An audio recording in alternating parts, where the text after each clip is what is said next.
Good morning, everybody. It's Jeff Goldberg for the Sales Pro Network. It is Friday, February 16th. It's a chilly day here on the East Coast of the United States. I'm on Long Island and it's freaking freezing. Let's see. I am a sales coach and trainer. I work with both individuals and organizations to help them increase their sales. And I founded the Sales Pro Network about 3 years ago to elevate the profession of sales, to give salespeople a place where they can hang out, network with each other, learn, and earn in order to increase their own income.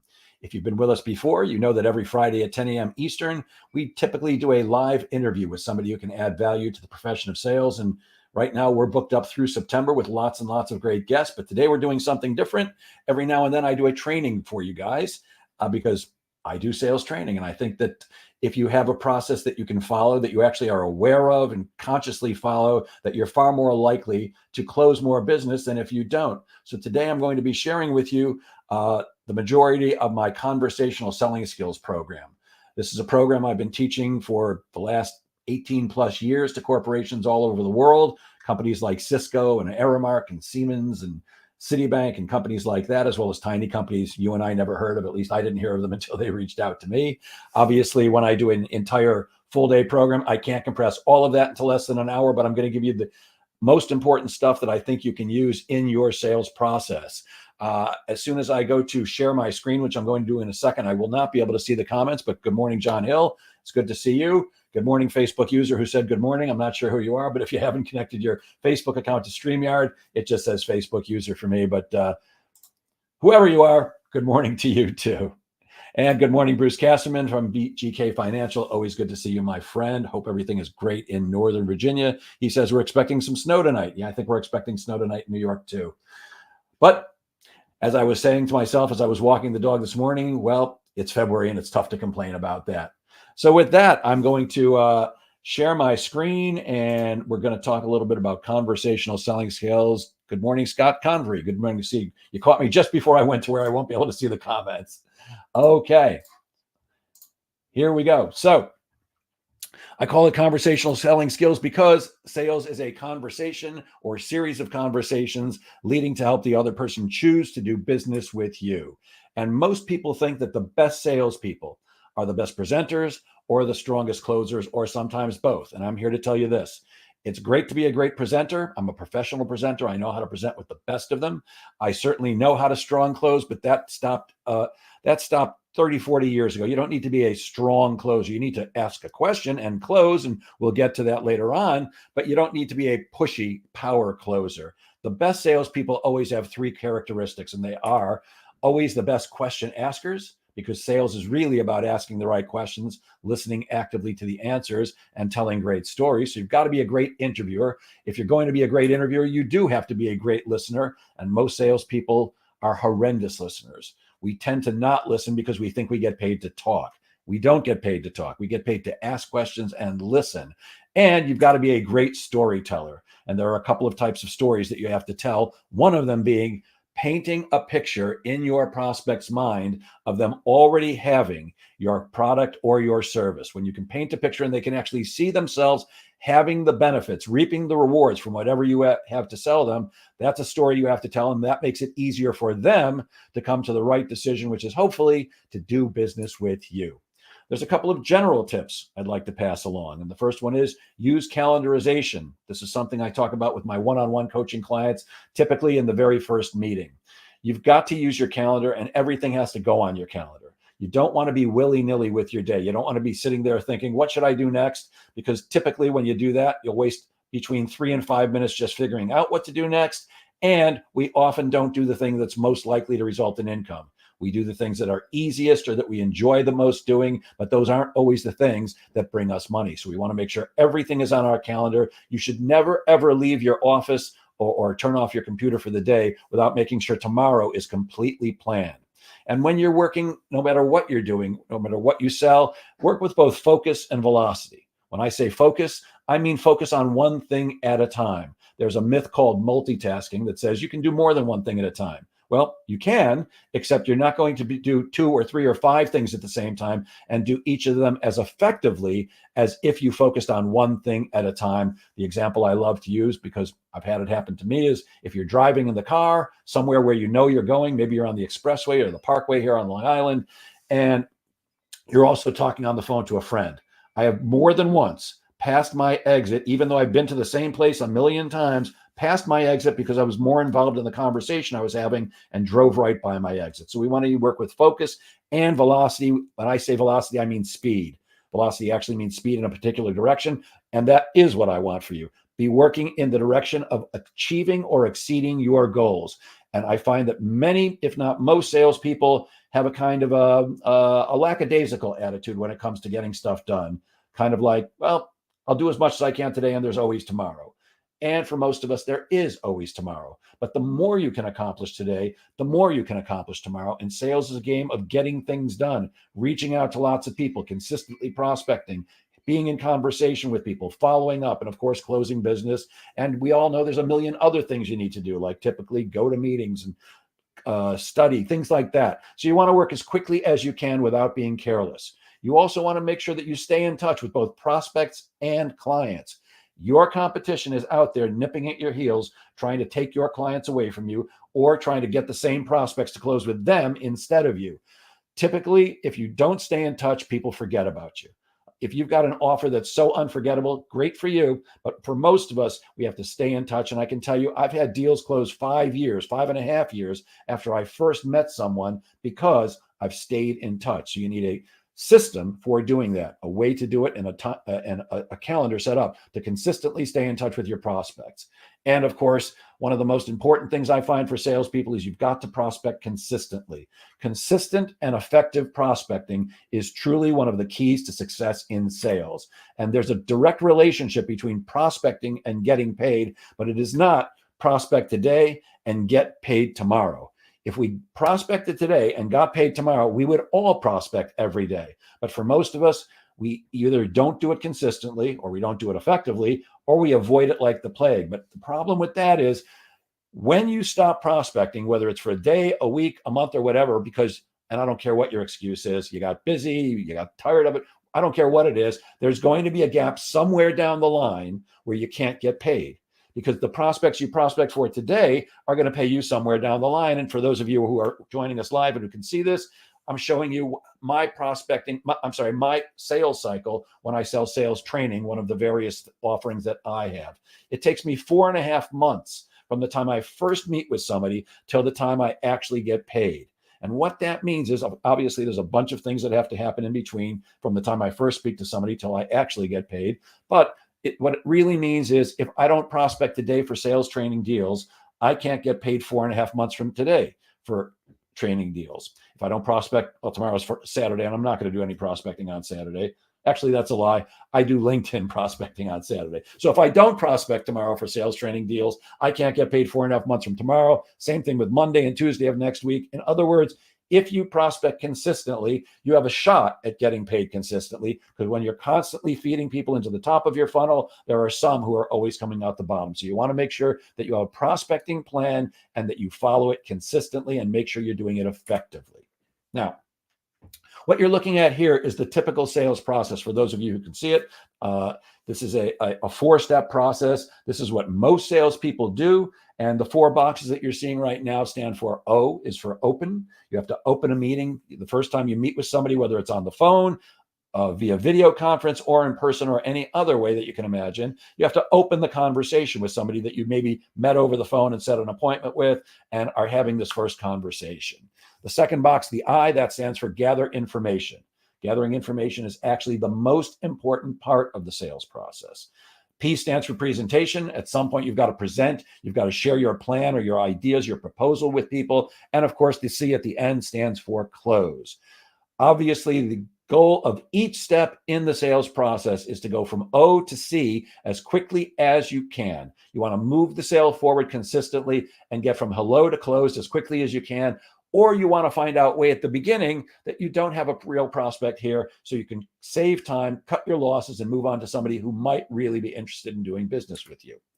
For those of you who can see my screen now, you're seeing the same process, the O for open, I for information gathering, P for proposal, and C for close. But this is in time relation to how much time the typical salesperson invests in each of these steps.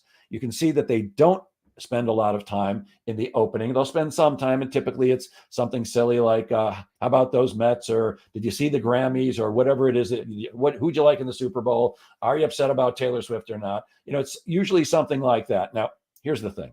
If all you've got is, did you see the Super Bowl? Then use that, because you can't just get to business immediately.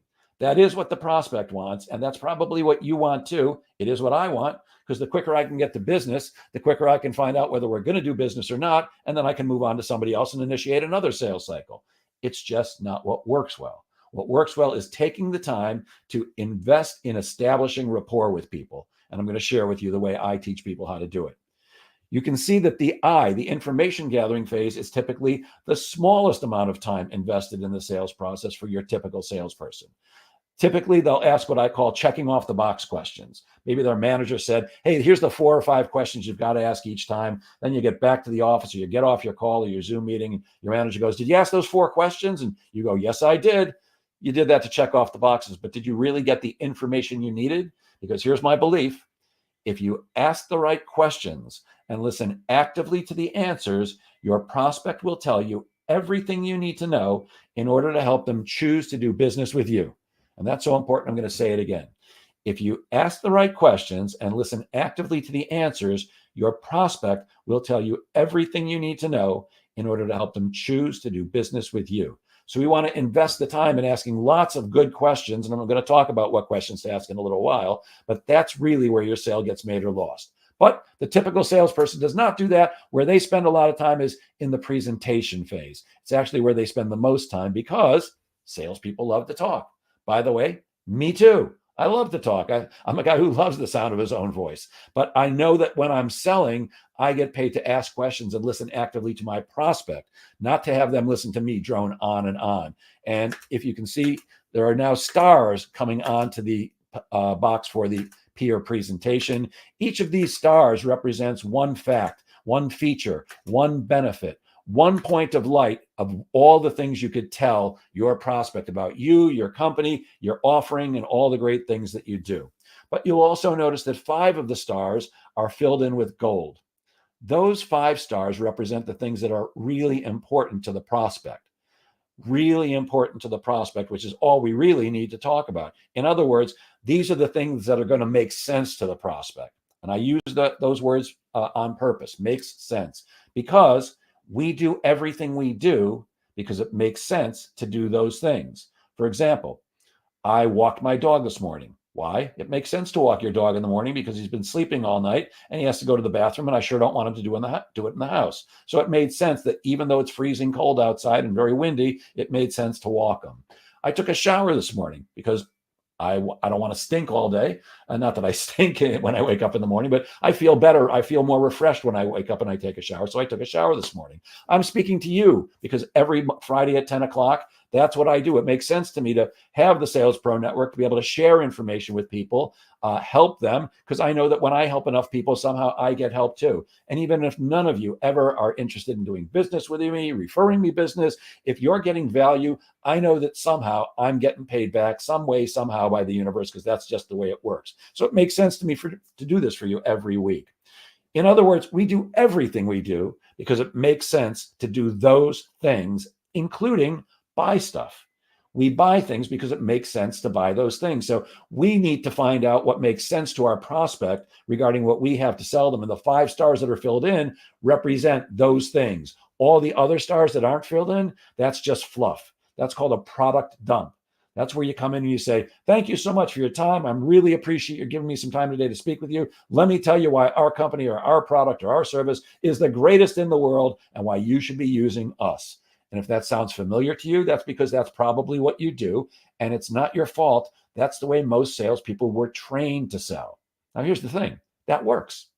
Selling like that works. It just doesn't work as well as the way that I'm going to share with you. So instead of doing a product dump, and by the way, the 5 stars that are filled in? Because you didn't ask the right questions. You don't know what's important to your prospect. You don't know what makes sense to them. And that's when you have to go to the last box where it says close strong. You've got to be a strong closer. You got to try to push people into a sale. I can tell you this. I am not a big fan of pushing anybody into anything. I don't want to. And by the way, I don't believe I could do it unless I'm willing to lie, cheat, or steal, which I'm not. My job, just like I believe your job is how do I engage enough qualified prospects in great conversations so that enough of them end up choosing to do business with me? And that's what I think you should be doing too. So this is the 4-step process that most salespeople use. And this is the process that I teach. You'll notice that 4 of the steps are the same. The first one is still open the conversation and build rapport. The second one is conversational information gathering. We're going to add in a 3rd step called the confirmation step, which is the quickest and easiest step. You are going to make a presentation or share your proposal, your plan at some point. We'll talk just a little bit about negotiating today. And of course, you do have to ask for people's business, because while the goal is to get to the end of the process and have the other person say, sounds good, sign me up, I want to do business with you, in most cases, they still need to be invited. So how do we establish rapport with people? How do we get the conversation going? And the way I do it is by understanding that everybody has the same favorite subject, and I want to get them talking about their favorite subject. Luckily, everybody does have the same favorite subject, and that subject is themselves. So in my world, when I'm selling sales training, I sell to people with the title president or CEO or vice president or senior vice president or executive vice president of sales. So if I know John Hill, my friend, is on this call, if John Hill was a vice president of sales with 50 salespeople and he agreed to meet with me to talk about me training those salespeople, again, we're assuming I don't know John Hill, which I do, but assuming I didn't, I would walk into his office or get on a Zoom call and I'd start the meeting with, I'm really glad we could invest some time together today, John. Notice I didn't say, thank you for your time today, John. I like that phrase. I'm really glad we could invest some time together today, because when I say the word invest, you should be thinking, oh, investments have an ROI. We want to make sure that we're saying the right things when we're selling, because one wrong word can blow a sale, and you want to be saying the right things, because sales is mostly psychology, and we're using psychology here to help people come to the right decision, which is to do business with me. So instead of thanking John for his time, which elevates him over me, I'm going to tell him I'm glad we could invest this time together. And then I'm going to say, hey, John, I'm just curious, before we get started, how'd you get to be the vice president of sales here at Hilco? I'm just curious, before we get started, how'd you get to be the vice president of sales here at Hilco? And then I'm going to do the toughest thing for salespeople to do, which is shut up. Now, I'm just curious is what I call a softener. A softener is a word or a phrase that you put before a question, which softens the question and makes it more conversational. The truth is, I just want to interrogate people. I just want to ask question after question after question of my prospects. But that's what shuts them down. And we don't want them shut down. We want to open them up as much as we possibly can. So I use softeners before almost every question I ask. And here are some other softeners. By the way, I'm wondering, I may be wrong, but off the record. These are all softeners that you can use before every question. I put a softener before almost every question I ask, and typically I stick with I'm just curious or out of curiosity. Those work fine for me. So I'm just curious, before we get started, how'd you get to be the vice president of sales here at Hilco? And then I do the toughest thing for people to do, which is shut up and stop talking. And I let John, my prospect, the VP of sales at a company with 50 salespeople, tell me his story. And his story is probably going to sound like this. Well, Jeff, I went to school here and I got a degree in this, and then I got a job there, and then I got promoted, and then I got recruited away, and then I started my own company. Then I went to work for another company, and that's how I ended up here. And while John's telling me that story, all I'm doing, let's go back to that. I'm just curious before we get started. All I'm doing while John is telling me his story is I'm looking him in the eye, assuming that we're on Zoom or face-to-face. I'm nodding my head slightly, a little subtle psychological nod that says, yes, I'm listening. I'm going to encourage him to keep talking by making sounds and saying things like, really? No kidding. Why'd you do that? How'd that work out? I'm encouraging John to talk as long as he possibly can about John's favorite subject, himself, because on an unconscious level, John starts thinking, I'm not the typical salesperson. not himself, me. He's thinking Jeff is not the typical salesperson. We're having a conversation about my favorite subject. Again, this is on an unconscious level, but that's what happens. And unconsciously, John starts liking me. And that's what I want him to do. I want him to like me because out of like, we're going to build trust, and people do business with people that they like and trust. So skipping this getting to know you period is a big mistake. I know you don't want to do it. I know it takes time. I know sometimes the prospect is a little resistant, but I'm telling you, this makes a huge, huge difference in getting to know people a little bit and letting them get to know you before you get down to business. And of course, at some point, it is time to get down to business. And at that point, what I'm going to do is I'm going to say, would it help if I tell you a little bit about my company, John? So John ends his story about himself by saying, and that's how I became the VP of sales here at Hilco. And I'm going to say, wow, that's terrific, John. Thank you for sharing that information. Would it help if I tell you a little bit about Jeff Goldberg and Associates? Would it help if I go first? Would it help if I tell you a little bit about our company? Anything like that is fine, because John now thinks he's about to get the sales pitch. He now thinks he's going to learn everything about everything that I have to offer him and get the pitch. He's not getting that right now, but that's what I want him to think, because when I say to John, would it help if I tell you a little bit about my company? And John says yes. In essence, John has actually asked me about my company. He didn't come out and say the words, tell me about your company. But when I say, would it help if I tell you a little bit about Jeff Goldberg and Associates? And John says yes. In essence, he's asked me. And I believe that I now have the right to ask questions, because he's asked me a question, even though he didn't say it out loud. And I'm going to answer that question with my brief commercial. And I believe that if John asks me a question and I answer it, I now have the right to ask John questions too. So at that point, you need to be able to share your brief commercial, your 30-second commercial, your elevator pitch, whatever you want to call it, with your prospect. This is not the same elevator pitch you would use in networking. That one needs to be shorter. But if I was sitting with John or on a Zoom call with John, and I said, would it help if I tell you a little bit about my company? And John says, yes, please tell me. Here's what he's going to hear. He's going to hear my brief commercial. And in order to put one together, you need to be able to answer these questions. What do I sell? What is it that my company sells? Why do people do business with us? What makes us different than our competitors? Or what makes us stand out from the competition? And my favorite one is, while we're not typically the least expensive option, people choose us because. So if you can answer those first three questions and fill in the blank at the end of the last one, you should have a good basis for an excellent brief commercial. And if John was actually sitting and chatting with me, and he was actually a VP of sales, and I said, John, would it help if I tell you a little bit about my company? And he said, yes, here is what he would hear. Well, John, Jeff Goldberg and Associates is a sales coaching and training firm. We help organizations just like yours achieve measurable and sustainable sales increases. Now, John, we work with your sales reps and their managers to help them get more appointments with decision makers, shorten their sales cycle, and close more business more profitably. Now, John, everything we do with your company is based on my personal almost 5 decades of sales management, sales training, and sales coaching experience. And when you combine that with my background in both theater and stand-up comedy, you get someone who's uniquely qualified to work with your team in a way that will both entertain and engage them while they learn to sell more effectively.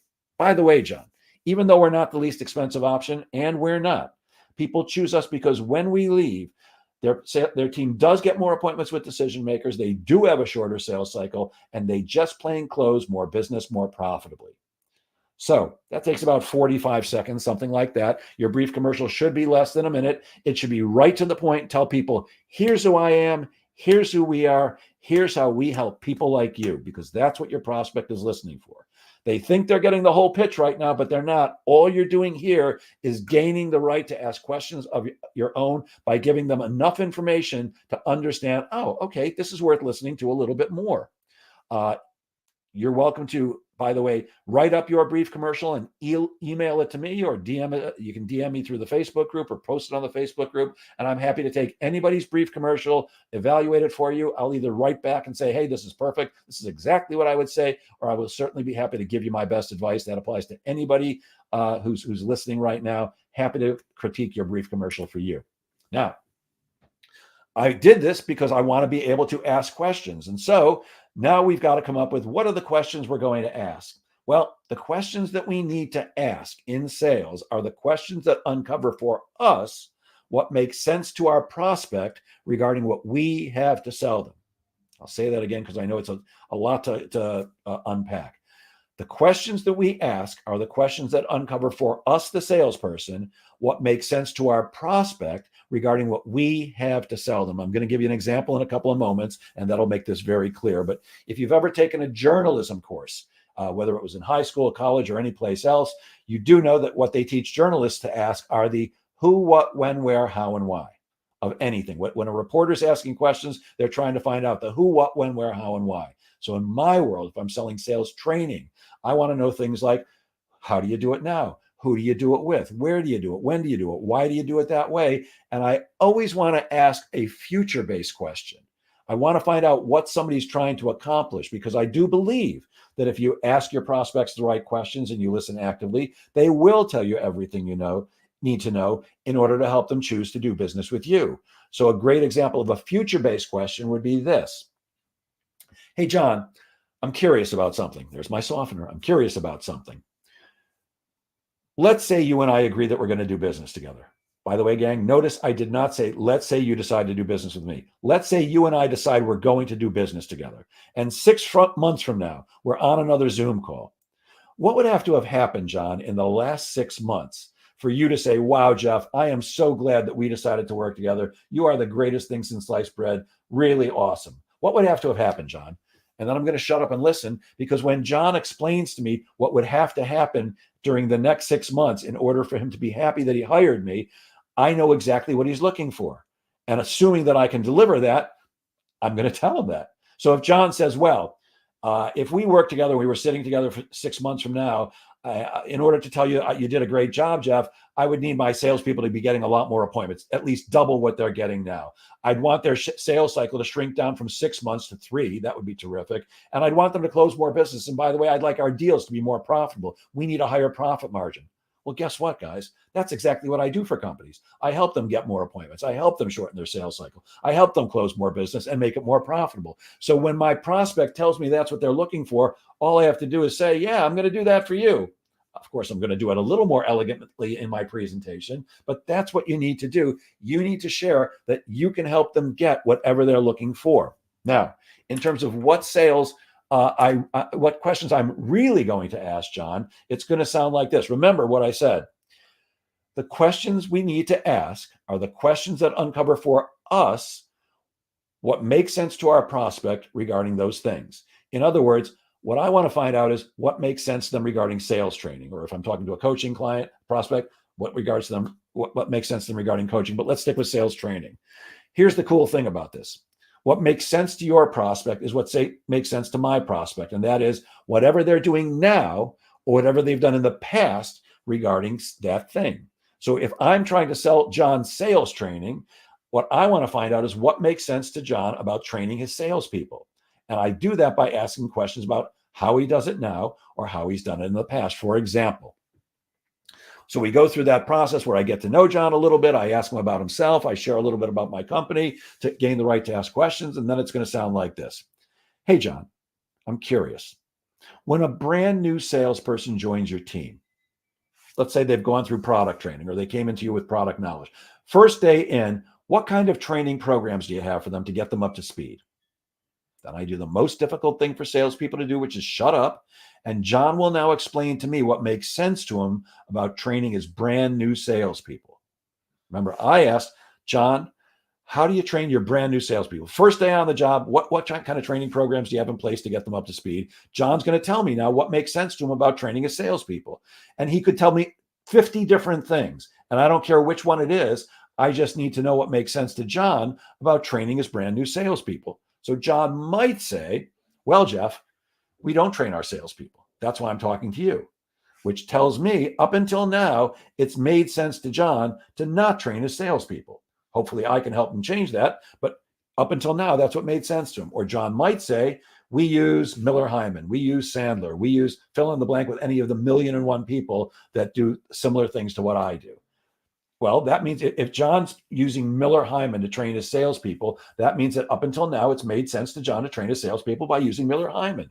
Or he could say we have him read a book, we have him go to a seminar, we have him watch YouTube videos. There's a bunch of things John could say, and I don't care what it is he says, as long as he tells me what makes sense to him about training his brand new salespeople. And then once John's explained that to me, I'm going to follow it up with, oh, I got it, John. Well, actually, that makes me curious about something else. Once somebody's been on your team for, I don't know, 3, 4, maybe 5 months, they're not brand new, but they're still fairly new. Maybe they've fallen into a couple of deals by accident, but they're probably not killing it. What kind of training programs do you have in place now to get them up to speed and take them to the next level? And then again, I shut up and I let John explain to me what makes sense to him about training his not brand new salespeople, but still reasonably new salespeople. And then I've got a bunch of other questions behind those two, all designed to tell me one thing: what makes sense to John about training his salespeople. Because when it comes my time to share what I'm going to do for him, it's going to sound something like this.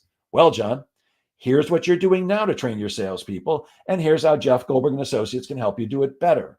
Because when I show John a better way, it should make better sense to him, and he should become my client. Does that mean everybody becomes my client? Absolutely not. But way more people become my client than if I just came in and said, thank you so much for your time today. Let me tell you, John, why the Jeff Goldberg and Associates is the greatest training and coaching firm in the world and why you should be using us. It works. It just doesn't work as well. So with that, I'm going to stop sharing for a moment, and we're going to have a word from our sponsor. If I can find this quickly, here we go. All right, I'll be back in 60 seconds. Hi, I'm Jeff Goldberg, the founder of the Sales Pro Network. For nearly 5 decades, I've been selling, managing, coaching, and training salespeople internationally. And I'm often asked for one-on-one or private coaching, but it does involve a substantial investment. For that reason, I've recently developed the Sales Pro Insider Network community. It works like this. We get together twice a month on Tuesday nights from 6 to 7:30 p.m. Eastern. At the first session of the month, it's you and me, with me taking your questions and giving you the advice and help you need to both prospect and sell more effectively. At the second session of the month, we'll have a guest coach speaking on a fascinating topic that helps sellers like you and me. And of course, we'll do group coaching then too. The best part is the investment is just $27 for the first month, and there's no long-term contract at all. In fact, you can cancel at any time. Go to crushsalesgoals.com. That's crushsalesgoals.com. I hope to see you there. All right, let's take a quick look at the comments before we go back to the presentation. Hi, Don Levine. Good to see you. Mayella in Texas. You sell electronics online. Yeehaw. Suzanne Taylor, one of my favorite coaches in the world. Yes, I'm unique.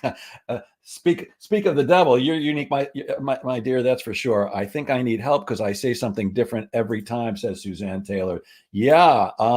Well, I certainly don't want to crush anybody's individuality or their creativity, but I say the same things just about every single time because I've discovered what works. Now, I'm not saying that there's not a word that changes or something that changes in a different order sometimes, because you do have to react based on your conversation with your prospect. But when you follow a process, it makes it easier for you. And when you say the same things every time, you get the same responses every time. So with that, I'm going to go back to the deck and continue with this training because I want to get you out of here on time and I want to cover everything I possibly can for you about conversational selling skills. And we're back here. Great. Okay. So, here are some tips for being a better question asker or better interviewer. First of all great interviewers have credibility. If you think about a famous interviewer who you know, like Oprah Winfrey, great credibility. People trust Oprah. So when you have credibility with people, they're willing to answer your questions. Oprah has credibility. If Oprah puts her name on a book, millions and millions of people buy the book, whether they're interested in the topic or not, just because Oprah said so. Your brief commercial should establish and support your credibility. Always make sure you're sending the right nonverbal message. Now, this is not important over the phone, but when you're on Zoom, people can still see, at least the top half of your body, or when you're in face-to-face. Even people who have not been trained to read body language still instinctively know some things, like when your arms are crossed, it could mean that you're cold and you're warmer with your arms crossed. It could also mean that you're just more comfortable with your arms crossed. But in sales and in body language, when somebody has an open posture and you say something to them and they then cross their arms, that typically means they're shut down. And we need to have a further conversation to help them go open up again. Well, it's the same thing in reverse. Even if they haven't studied body language, and by the way, if you're in sales, I think you should. But even if your prospect has not studied body language, they instinctively feel something. So you should be sitting up straight or leaning slightly forward if you're sitting at a desk, whether you're on Zoom or face forward. Sitting back indicates non-verbally that you're not interested. Make sure your arms aren't crossed. Have an open posture. You also want to be genuinely interested in the other person. If you can't be genuinely interested, then fake it and act like you're interested. But people like people who are interested in them. Dale Carnegie, the author of How to Win Friends and Influence People, said, it's better to be interested than interesting. Show people that you're listening, and you can do that even over the phone by making sounds or showing them that you're taking notes. Even over the phone, I could say something like, oh, hang on one second. I want to jot that down. That was incredibly important. Why do I want to do that? Well, when people believe they're being listened to, they start liking you more. And that's exactly what I'm trying to do. In interviewing, in question asking, I'm always going to start with easy questions first and get to more difficult questions later. But when I say easier or more difficult, I mean easier or more difficult for the prospect to answer. For example, my first question is probably always going to be, hey, John, I'm just curious, how many salespeople do you have? Why do I ask that question? Well, first of all, I need to know how many salespeople John has, because if he has 2, and we're talking about sales training, this is probably going to be a pretty short conversation. But if he has 200, I'm moving in. I'm going to be there all day, or at least I'm going to be there for a while. So I need to know the answer to that question. But more importantly, if John is a vice president of sales, John knows how many salespeople he has, and he's going to get the answers right. And when he gets the answers to my questions right, John feels good about answering my questions. And that's when I can get into the more difficult ones that make him think harder. And that means I've got to come in with a plan. I've got to figure out what questions am I going to ask today before I go on my sales call. And the way I do that is simply by asking myself this question before I get on any sales call. What information do I need to get today in order to consider this sales call successful? What information do I need to get today in order to consider the sales call successful? Well, when I know what information I need to ask, I need to get, I know what questions I need to ask, so I'm prepared. And when somebody answers your question, if you don't understand the answer, ask them for clarification. Don't assume you can figure it out. Don't assume you know what they're talking about. Make sure you do, because if you're going to ask questions and base your proposal on their answers, then you need accurate information. Also, when somebody asks you a question, you don't have to react instantaneously. I know a lot of highly intelligent people, and almost to a one, they're very thoughtful people. They're the kind of people who you ask them a question, they'll look up in the air kind of and start thinking for a moment. My oldest daughter does that. Very, very intelligent human being. She's literally a rocket scientist. I kid you not. She has a degree in aerospace engineering. You ask her a question and she takes a moment. She's thinking. Well, you should be doing the same thing. You don't have to react instantaneously. And when it comes to asking questions, there are 2 types, which most of us know about. There's open-ended questions and closed-ended questions. The difference being this: an open-ended question cannot be answered with a yes or no. A closed-ended question can only be answered with a yes or no. We're going to use both. Obviously, in sales, we should be using lots and lots of open-ended questions, because that's how we gather more information. But closed-ended questions are things we want to ask when we need a definite answer, a yes or no. Like a closing question, we want to ask a closed-ended question when we're trying to close the deal. And always remember to keep it conversational. It should sound like you're having a conversation with your best friend, minus the profanity, of course, and be prepared to use softeners to make that happen. Let's talk a little about listening. I'm taking a quick look at the time. All right, we're doing okay. There's 2 types of listening. There's active listening and passive listening. I'm going to give you 2 quick examples. Passive listening is the way we go through life most of the time. Passive listening is listening like you don't really care about the answer, like you're too busy to be bothered.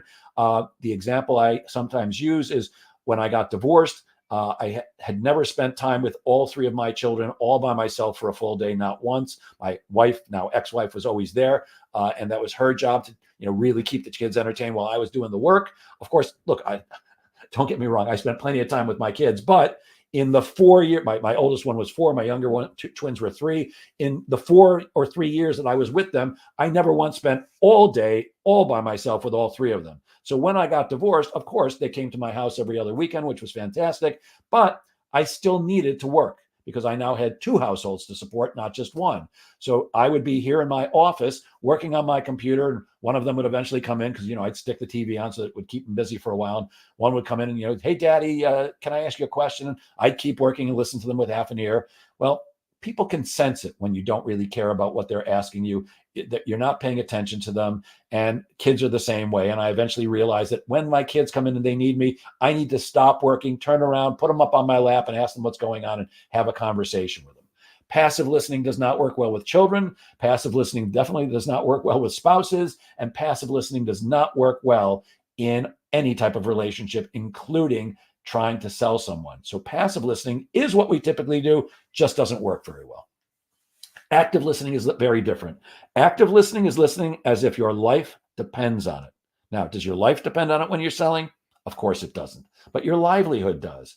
Active listening, the example I like to use is, I'm assuming that most of you have flown on an airplane more than once. If you have, you know what happens when they close the doors on an airplane. They explain to you how to put on a seatbelt and where the emergency exits are and what to do in case of a loss of cabin pressure. The thing's going to drop down, and put your mask on first if you're traveling with a child, and then put theirs on. There's a whole list of things. If you've flown a lot like me, you don't listen to that conversation anymore. I could give that conversation. I just gave most of it to you guys. So I don't listen to it. When they close the doors on an airplane and they start teaching me how to put on a seatbelt, I'm doing 2 things. First, I'm typing as fast as I possibly can because I know any moment now they're going to come and tell me to put away my laptop and I can't take it out again until we actually have taken off. The other thing I'm doing is praying. Not that I'm a religious person, because I'm not, but I'm praying that we take off on time because they don't bring the drink cart around until you get up to 35,000 feet. So I'm praying that we take off on time. But imagine if everybody who's on this call, plus me, we all decide to head to, Germany for some conference. And we're all here together in New York where I am, and we get it on board a plane at JFK, and we take off, and about halfway over, the pilot comes on with the piloty voice and says, good afternoon, ladies and gentlemen. We're experiencing a little difficulty. We're about halfway to Germany right now, but both wings just fell off. Hang on there, because we're going to be plummeting into the ocean at 550 miles an hour shortly. But before we do that, your flight attendants will now come out and review the safety procedures. Well, assuming you're not screaming, which is not a safe assumption because we probably would be, but assuming you're not screaming, when the flight attendants come out and review the safety procedures, I'm betting my middle child's life, not my oldest one because I love her too much. I love all my kids. I'm just kidding with you guys. But I bet my children's lives that you're going to listen very differently than how I listen when I first get on a plane, because your life does depend on it. Now, your life doesn't depend on it when you're selling, but your ability to close business and earn money for yourself and your family does. So it pays to be an active listener. Active listeners think of what they're hearing, and they're mentally summarizing what they're hearing, and they're weighing it against the evidence of what they already know to be true. Active listeners are listening to tone of voice. They're fighting distractions. They're really concentrating and focusing, and they know how to take notes in a way that works for them as quickly as possible. Every moment that you're taking notes, you can't be actively listening because you can't really do 2 things at once as effectively as you can do one. So when you're taking notes, jot down notes as quickly as you can. You can always transcribe them later and flesh them out, but you want to get back to the listening as soon as you possibly can. Active listeners judge the content of what they're hearing, and they skip over any delivery errors. And by errors, I don't really mean mistakes, but I mean anything that's different. Like somebody might have a sibilant S, or a stutter, or a lisp, or an accent, or maybe they speak really, really slowly, which clearly I don't, and I find annoying. But active listeners are not worried about any of that stuff. They're just listening to the conversation that they're having with their prospect. Active listeners maintain eye contact. Eye contact is crucial in any conversation, assuming the conversation is not over the phone. But eye contact, when you make eye contact, it's showing people not only that you're listening to them, but that you are trustworthy. When you don't look people in the eye, it makes you seem less than trustworthy. Active listeners avoid personal distractions like the room is too hot, or the room is too cold, or there's a woodpecker outside pecking on a tree, or whatever it is. And active listeners are asking themselves mental questions while they're listening. And the questions are, what is this person saying? What is this person trying to say? And how does this fit in with what I already know to be true? Active listeners are never arrogant. They keep an open mind. Active listeners never, ever interrupt the prospect. My rule is this. If the prospect is speaking, I'm not interrupting. If I'm speaking and the prospect interrupts me, I shut up. Because first of all, it's rude to interrupt. We all know that. Why would I want to be rude to somebody who might want to do business with me? But the other thing is, if I interrupt my prospect, they may be just about to tell me exactly what I need to know in order to help them choose to do business with me. So it just doesn't make sense.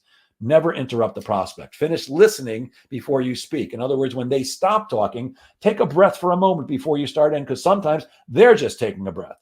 Give them that moment and then start talking. And always be asking questions. There are checking questions which you should be asking during the sales process. Checking questions confirm that you are on the same page. So a checking question could be, does that make sense to you?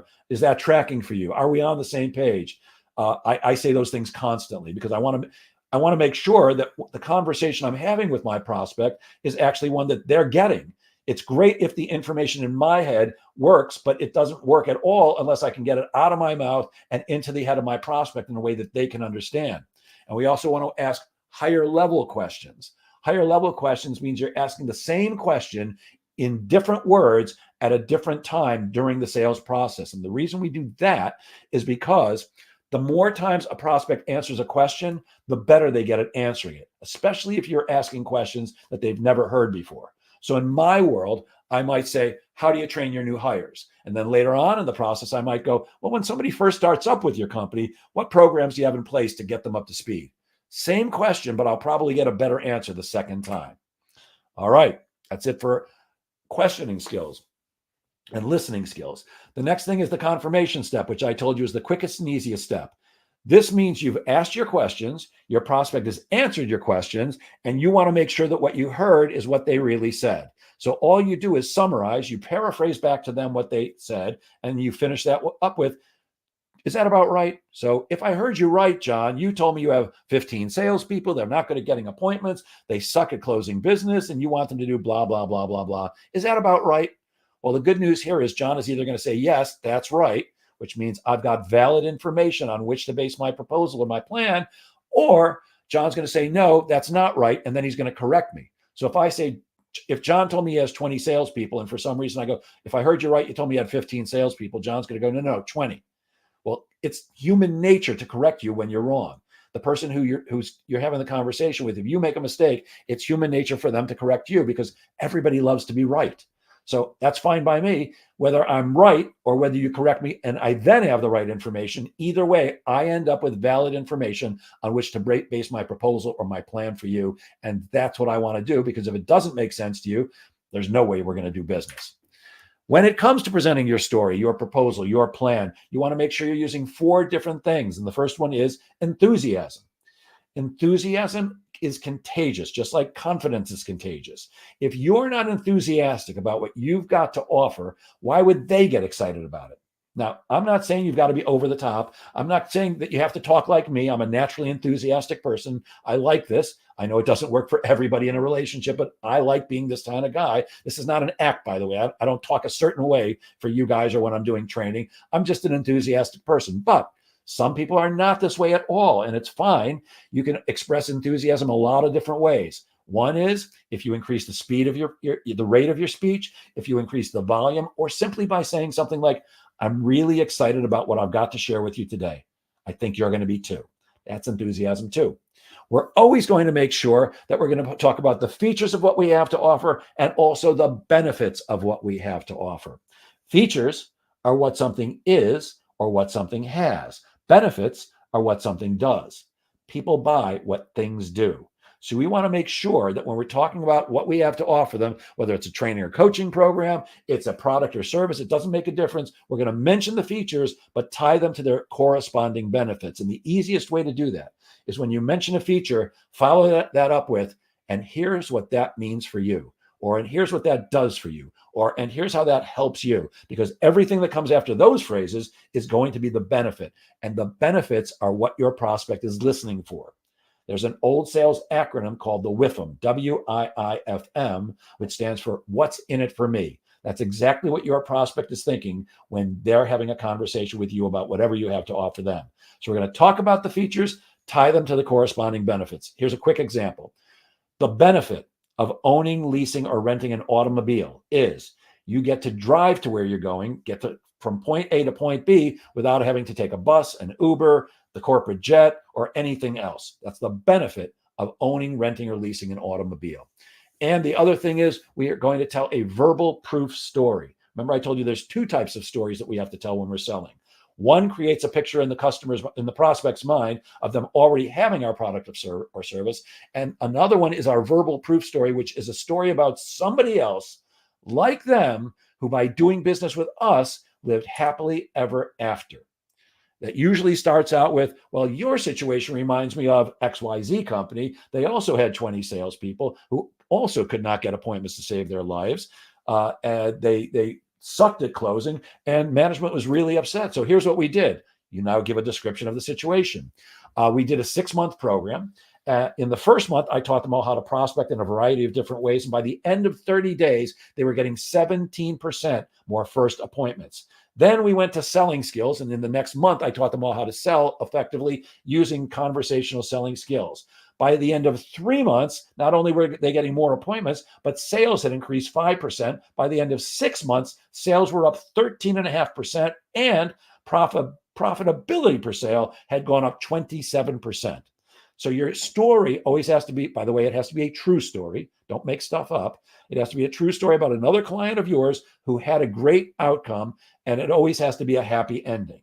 If your story sounds like this, well, we did a program with them for 6 months. Actually, sales did not go up. And in fact, they sued us and they won. That would be a terrible story to tell. So there always has to be a happy ending. The reason for this story, by the way, is because brain science works like this. When you're making a buying decision, the brain naturally thinks of negativity. What if I invest a bunch of money with Goldberg and my sales don't go up? What if I buy from John Hill and my trade shows don't do better? What if I get Coach Suzanne to help me and my business doesn't grow? What if? That's what the prospect is thinking. Not good or bad, not right or wrong. That's just the way the human brain works. So when we tell them a verbal proof story, it helps them go like this. Oh, I was worried about this wasn't good. What would happen if this didn't work out? What if I make a bad decision? But if it worked out well for somebody else, maybe it'll work out well for me too. So a verbal proof story helps the prospect talk themselves into buying. And that's what we want to do. All right. I'm going to quickly go over negotiating because we only got 10 minutes left and I want to cover everything. First of all, in any good negotiation, the outcome has to be seen as fair by both parties. Your goal is not to crush the other person and take advantage of them. And you have to negotiate from a position of strength, or at least act like you are. The only way I've been able to figure out in all the years I've been selling of how to negotiate from a position of strength when you're selling is to have plenty of deals in the pipeline so that I don't need any particular one to close. You cannot negotiate effectively unless you're prepared to walk away from the deal. So you have to figure out, what is my drop dead walk away point? What's the number that if it's 1 penny less, I'm not going to be able to do it. I'm going to walk away from the deal. You can think about what pricing or what kind of a deal structure has worked for other similar customers in the past.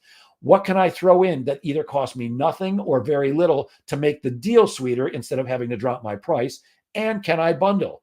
The cable companies are famous for this. If you buy internet access or TV access or phone service from them, you pay one price. But when you get all three, you get a much better price. So if there's a way to bundle, that's very useful in a negotiation. But the golden rules of negotiation are, number one, don't negotiate against yourself. In other words, don't offer to drop your price until they ask you to.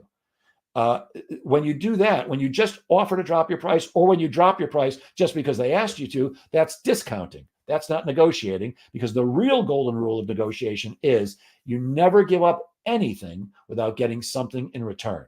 That's negotiating. I give you this, you give me that. I give you a better price, you give me a longer engagement, like that. So that's the quick take on negotiating. Now, closing is what everybody asks me for. Jeff, teach my people how to close, or Jeff, teach me how to close. Simple. Closing is simply asking a question, the answer to which is yes, I want to do business with you, or no, I don't want to do business with you. And I teach and use the, in my professional opinion, close, which I love because I love everything I've come up with. But I love it because it also works. And there's a bunch of psychology in this one little sentence. So I'm going to say, after I've gone through my presentation, shared with what I'm going to do for people, I'm then going to say, John, in my professional opinion, that's the plan that makes sense to me and what I believe we should do to move forward. What do you think? In my professional opinion, that's the plan that makes sense to me and what I believe we should do to move forward. What do you think? And then shut up. Wait. And I don't care how long it takes. If it takes a minute, if it takes 3 minutes, if the sweat's dripping down your back and your armpits, just stay silent. Remember, in most, well, certainly many, if not most sales, the prospect has just heard your pricing and they may need a moment to digest that. Now, if you're selling a $50 product, they probably don't need much time. But if you're selling any type of a high ticket offer, and you have to define what high ticket is, they may need a few moments. And for me, I'll make $100 decision in an instant. I'll probably even make $1,000 decision in an instant. 10,000? I'm going to need a few moments to think about that. 50 or 100,000? I'm definitely going to need to ponder that. So shut up, give your prospect time to process it, and wait to hear what they say. Hopefully, what they say is, what do I think? Sounds good. Let's do it. Or they might say, no, I don't think I will move forward. Obviously, if they say, let's do it, bring out your contract or do whatever it is that ties up the deal for you. In my case, it's picking training dates when I'm selling sales training. And then, of course, I do send over a contract. Or they might say, no, I don't think we should. In which case I'm going to say, really? I didn't expect you to say that. Why not? And that's a question that most salespeople do not ask. The why not? Why won't you do business with me? Me, I'm desperate to know the why not. I absolutely positively want to know what the why not is, because the why not is what's between me and my prospect doing business together. So I very, very much want to know what the why not is. And by the way, the why not usually sounds like this. Well, Jeff, you see, the thing is. The thing? Good. Tell me what the thing is. I need to know what the thing is because that's exactly what I want to know, because that's what's in between you and me doing business. And I want to know, is the thing real or is it smoke? In other words, is there objection, a real objection, which means there's something I can do possibly to help you get over that, or is it smoke? If it's a smoke objection, that means people are just trying to get rid of you. And the smartest thing you can do in that instance is say, I'm glad we spent this time together. Who do you know that I should be speaking with? Because even though they've chosen not to do business with you, that doesn't mean they don't have referrals for you. Tell them if they ever change their mind and they'd like to do business with you, please feel free to reach out to you, and then leave skid marks in their driveway getting out the door and go meet with somebody who may do business with you. Because one thing you don't want to do is waste your time trying to convince people to do business with you when they have no intention of doing that. It is not your job to convince or persuade or talk people into things. It's your job and my job to have lots and lots of great conversations with qualified prospects so that some of them end up choosing to do business with us. Woof. I don't know about you, but I'm ready for a little drink of water and a little break because I've been talking for 57 minutes. Let's see if there's any comments. John Hill says, thank you for the sales class this morning. I really enjoyed it and I learned something. I appreciate that, John. We've got 2 minutes left. So if anybody has any questions on anything we just went over, stick them in the comments real quick and I'll be happy to take care of them. Mayella in Texas, you sell electronics online. Any questions for you? Suzanne Taylor, one of my favorite coaches. Don Levine, good morning to you. Scott Convery, I don't know what you sell, but if you have a question, stick it in the comments right now. If not, I'll give you guys maybe 60 seconds and then we'll end this thing for today. You saw the commercial for the Sales Pro Insider Network. I'm really excited about this. It is a terrific thing. We've had 3 meetings now. At one meeting, there were 2 people who showed up. Now, I do charge a decent amount of money. It's a substantial investment for private one-on-one coaching. These 2 people, because they were the only 2 people who showed up, got me for an hour and a half. So each of them had about 45 minutes of coaching, which for $27 for the first month is certainly an incredible deal. And even after that, it's $297 a month after that with no contract. So even that, I think, is a pretty spectacular deal. So if you need coaching, if you need help, but you can't afford the investment for private coaching, please do take a shot and sign up at crushsalesgoals.com. That's CRUSHSALESGOALS.com. $27 for the first time. There's no penalties for cancellation. There's no contract at all, so you can cancel anytime. Let's see. Tuned in late, but love that closing statement question. Thank you very much. Again, I don't know who that is, but thank you very much. I happen to love it too. I've been teaching that and using it for years and years. I've taught it to tens of thousands of salespeople all over the world. Scott says, excellent work, Jeff. Thank you. I sell printing solutions. You need any business cards? Way to go, Scott. I appreciate that. Way to ask. Let's see. Facebook user says, can I add you on LinkedIn? Yes, absolutely. Reach out to me to connect. I'm happy to connect with anybody. And here's one of my other favorite people in the world. Sunny Singh, how are you, my friend? How do you handle a situation if after the presentation, the prospect wants to proceed, but you determine that the engagement is not ideal for you? Wow. So what a great question, Sonny. The thing for me would be, I should not get to the end of the process and find out that they want to go forward, but I don't. I should have found that out way earlier in the process so we don't get to the end and I don't ask them to buy. Once you've asked somebody a closing question and they go, yes, I want to do business with you, I actually don't know how you would come up at that point with now you've changed your mind. You don't want to do business with them. So let's just assume that you're figuring out through your questioning phase that you don't want to do business with this person. When it comes time to ask them questions and you discover that, I would simply say this, you know what? In this conversation, what I've come to realize is I'm not a good match for what you're looking for. Let me introduce you to somebody else who might be right, but I don't see me being able to provide the value that you need in a way that's going to work for you. So I always take it on me, Sonny. I never say you're going to be a pain in my rear end customer and I don't want to work with you. I would not do that. I can certainly be rude at times, but I don't want to be rude to prospects because you never know when they might turn into a good prospect or might refer other people who might be. I actually have an example. There's a guy I met with 4 times. I went to his office 4 times over 5 years, never ever pulled the trigger. Now, was he a good prospect? Not sure. Might have been a pain in the rear end to work with. I don't know because we never did, but he's referred me. So you never know. So I would do everything I can in my question asking phase to evaluate, is this person a good prospect for me or not? And if not, just simply say, I don't think I'm right for you. Let me introduce you to somebody else. I hope that helps, Sonny. I know his name says Gurpreet Singh, but I know him a long time. His nickname is Sonny. And by the way, if you need commercial real estate in New York City, Sonny Singh is the guy to talk to. All right. Oh, I've kept you a minute over. Look at that. I'm sorry, guys. I like to be right on time. So I'll end as I always do. Of course, if anybody has any questions, you're always able to reach out to me through the Sales Pro Network. You can always DM me. I'm available on LinkedIn. And I'll end as I always do, which is this. Remember that sales is a game of making things happen. So get out there and make sales happen. Stay warm if you're in New York like me, everybody. Have a great weekend. I'll speak to you next week when we'll have another terrific guest. Have a great one, everyone.